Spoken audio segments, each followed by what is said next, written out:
President Trump's envoy to Ukraine, meantime, is in Kyiv this morning for talks with President Volodymyr Zelenskyy about the ongoing war with Russia.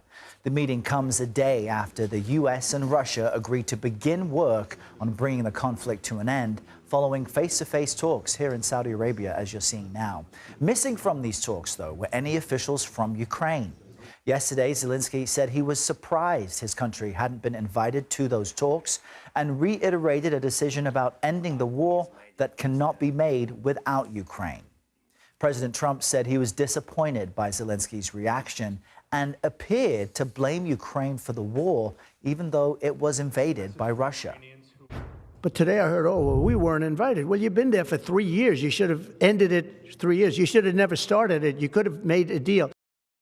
And just a few moments ago this morning, Zelenskyy is pushing back against President Trump, saying he, quote, lives in this disinformation space. James Waterhouse with our partners at BBC News is following developments from Kyiv.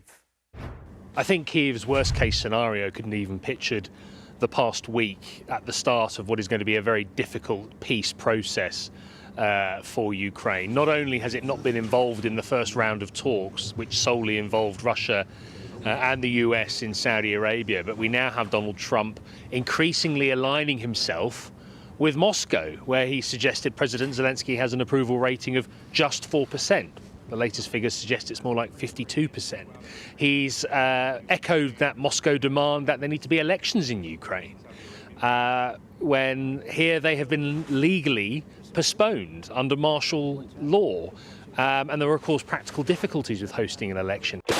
How could you do it where there is fighting breaking out, artillery overhead, and occupied territory? They would neither be free, fair, or safe. And then, of course, you have the real stinger that we had from Mar-a-Lago, that Ukraine was to blame for the full-scale invasion that Russia started 3 years ago and continues to wage today.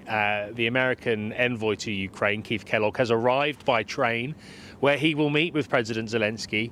On arriving, he said, look, I understand the importance of security guarantees for Ukraine, that military presence to stop Russia from invading in the future after any ceasefire is signed. But I imagine President Zelenskyy is going to want to call him up on a couple of points his boss, Donald Trump, made last night as Ukraine tries to insert itself in any way into these peace negotiations. Washington says it will be involved, but Ukraine really is starting on the back foot, hardly from a position of strength, when it looks like Russia is having its demands, its goals increasingly met. All right, James Waterhouse, thank you for that.